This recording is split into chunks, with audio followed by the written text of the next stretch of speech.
bismillaahi raxmaani raxiim habeen wanaagsan daawadayaal qodobada wararka TV caawa idinhay waxa kamida baarlamaanka Soomaaliya oo ansixiyay sharciga shidaalka dalka oo ay diidan yihiin maamul goboleedyada dalka wasiir goodax oo galmudug ku eedeeyay inay bixisay qashka imtixaanka dugsiyada sare ee dhawaan fashilmay xildhibaano baarlamaanka Soomaaliya ka tirsan oo diiday qorshe Axmed Madoobe uu ku soo xulanaya xildhibaano dib u doorta iyo Imaaraadka Carabta oo Kenya ka wada shirqoolo ka dhana Soomaaliya wararka dibadda wararka TV idinhayana waxa kamida Sacuudiga oo sheegay in gantaal lagu soo weeraray magaalada barakeysan ee Makka daawadayaal ku soo dhawaada warkaasi oo fidsan haddii aad ka mid tahay daawadayaasheena cusub ee YouTube-ka fadlan rukumo barteena YouTube adigoo subscribe dhahaya baarlamaanka Soomaaliya ayaa kulan maanta ay ku yeesheen magaalada Muqdisho waxay ku ansixiyeen sharciga shidaalka dalka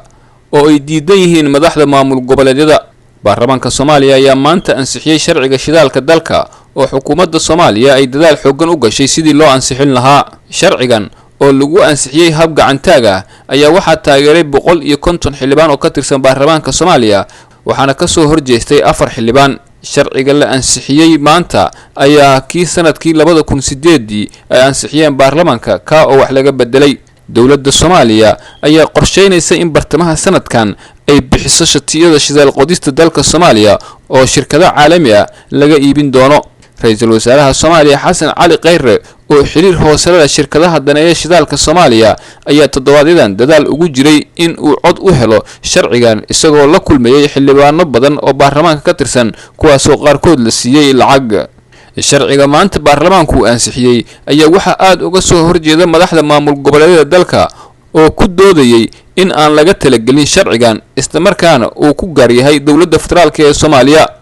shirkii horaantii bishan lagu qabtay magaalada Garowe ee dhexmaray madaxda dawladda iyo madaxda maamul goboleedyada ayaa qodobada la isku qabtay waxa kamid ahaa qaybsiga kheyraadka dalka dadaalka ay xukuumaddu ku bixisay ansixinta sharcigan xilli ay diidan yihiin madaxda maamul goboleedyada ayaa ka sii dari doona khilaafka siyaasadeed ee ka dhex jira madaxda maamul goboleedyada iyo dawladda dhexe ee Soomaaliya wasiirka wasaaradda waxbarashada xukuumadda Soomaaliya Cabdullaahi Goodax Barre ayaa dawlad goboleedka Galmudug ku eedeeyay inay bixiyeen qashkii imtixaankii dugsiyada sare ee dhawaan fashilmay isagoo arrin siyaasadeed ku tilmaamay in Galmudug ay bixiso qashkaasi fashilay imtixaanka ay qaadaysay wasaaradda waxbarashada xukuumadda Soomaaliya Cabdullaahi Goodax Barre oo ah wasiirka wasaaradda waxbarashada xukuumadda Soomaaliya ayaa markii ugu horeysay si cad u faahfaahiyay sababihii keenay in uu baxo imtixaankii dugsiyada sare oo ay qaadaysay wasaaradda waxbarashada wasiir Goodax ayaa sheegay in imtixaanka ay ku bixiyeen juhdi fara badan inuusan banaanka u bixin isla markaana ay kaamirooyin ku xireen halka lagu daabacay imtixaanka wuxuuna sidoo kale sheegay in meel kasta oo la geenayo imtixaanka ay mas'uul ka ahaayeen ciidamada booliiska Soomaaliya wasiirka ayaa sheegay in imtixaanka uu ka baxay xarunta Balambal waxa uuna sheegay in faahfaahinta arrintaasi laga sugayo ciidamada booliiska oo hadda ku guda jira baaritaan dheeri ah wasiir Goodax ayaa waxa uu sheegay in ninka imtixaanka bixiyay uu hore ula shaqeyn jiray wasaaradda waxbarashada isla markaana uu ahaa nin lagu kalsoon yahay balse waxa uu sheegay in arrintu ay tahay mid la xiriirta dhanka siyaasadda sida uu sheegay booliiska Soomaaliya imtixaanka waxa sanadkan laga bixiyay qashkiisa magaalada Balambal oo hoos tagta maamulka Galmudug wasiir Goodax ayaa waxa uu sheegay in Jamaaludiin Axmed Xirsi oo ahaa 29 sano jir uu maamulka Galmudug kala kulmay cadaadis dhaqaale iyo mid siyaasadeed sida uu hadalka u dhigay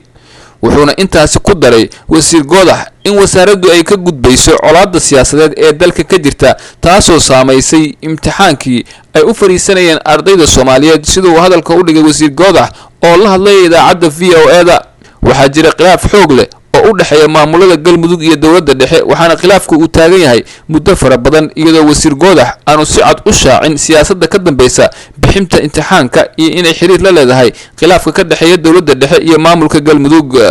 Imaaraadka Carabta ayaa magaalada Nairobi xarunta dalka Kenya ka wada shirqoolo ka dhana dawladda federaalka ee Soomaaliya gudoomiye ku-xigeenkii hore ee baarlamaanka Kenya Faarax Macalin Maxamed ayaa banaanka soo dhigay shirqool ay dawladda Imaaraadka Carabta ka wada dalka Kenya ka oo ka dhana dawladda Soomaaliya Faarax Macalin ayaa dawladda Imaaraadka Carabta ku eedeeyay inay dalka Kenya ka dhigteen meel ay ka fuliyaan qorshahooda ku aadan deganaansho la'aanta ka jirta dalka Soomaaliya oo ah dal islaam ah oo ku yaala geeska Afrika Faarax ayaa si cad u sheegay in dawladda Imaaraadka ay si toos ah ugu adeegsanaysa dowladda Kenya sidii loo dhibaateyn lahaa midnimada iyo xasiloonida Soomaaliya. Faarax ayaa bartiisa Twitterka qoraal uu soo dhigay ayuu ku sheegay in magaalada Nairobi si weyn looga dareemayo dhaqdhaqaaqyo ay wadaan sirdoonka Imaaraadka Carabta oo halkaasi ka sameynayo arrimaha gardaamo ku ah Soomaaliya. dowladda Kenya ayaa ugu baaqay inay ka hortagto falalka ay sirdoonka Imaaraadka Carabta ka wadaan dalka Kenya taa oo ah dagaal qabow oo lagu hayo Soomaaliya sidoo hadalka u dhigay. ugu dambeyntii waxa uu ka hadlay Faarax Macalin muranka badda ee u dhaxeeya Soomaaliya iyo Kenya wuxuuna sheegay in kiiskaasi uu hor yaalo maxkamadda caalamiga ah ee ICJ isla markaana ay lagama maarmaan tahay in la ilaaliyo madaxbannaanida xuduudaha iyo dhammaan dalalka ku yaala geeska Afrika.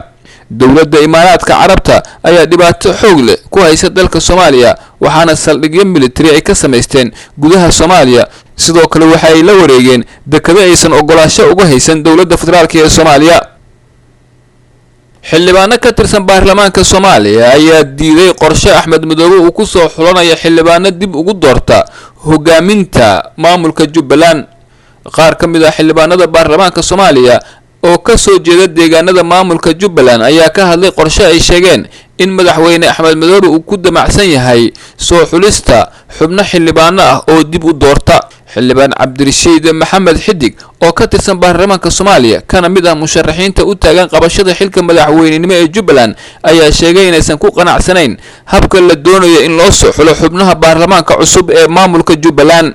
xildhibaan Xidig ayaa waxa uu sheegay in isaga iyo dadka ku aragtida ay ka digayaan in faragelin lagu sameeyo doorashada madaxweynaha iyo midda xildhibaanada ee baarlamaanka maamulka Jubbaland. waxaana Xidig intaas uu ku daray inuu doonayo in odayaasha dhaqanka in loo madax banneeyo soo xulista xubnaha xildhibaanada baarlamaanka maamulka Jubbaland.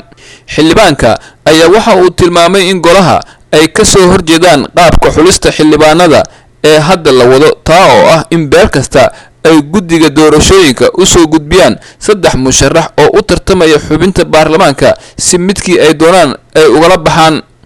xubno ka tirsan musharaxiinta oo dhawaan warbaahinta la hadlay ayaa waxa ay sheegeen in qorshaha xulista baarlamaanka Jubbaland uu yahay mid uu wato madaxweyne Axmed Madoobe isla markaana uu ku doonayo in ay dib u doortaan. wararka dibadda wararka TV caawa daawadayaal idin hayna waxa kamid ah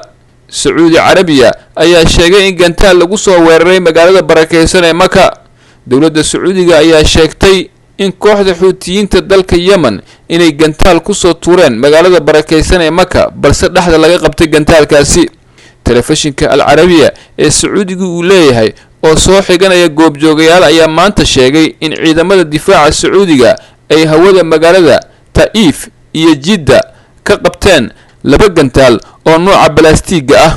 mid ka mid ah gantaalada ayaa ku socday magaalada Maka sida lagu sheegay warbixinta TV-gaasi oo aan soo bandhigin wax cadeyn ah.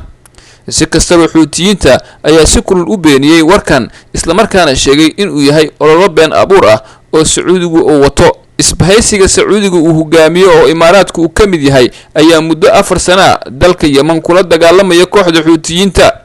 Xuutiyiinta ayaa toddobaadkii tagay diyaarado aan duuliye lahayn ku weeraray goobo laga soo saaro shidaalka oo ku yaala magaalada Riyadh ee dalka Sacuudi Carabiya. guud ahaan daawadayaal warkii oo aad kala socoteen wararka TV caawa waa naga inta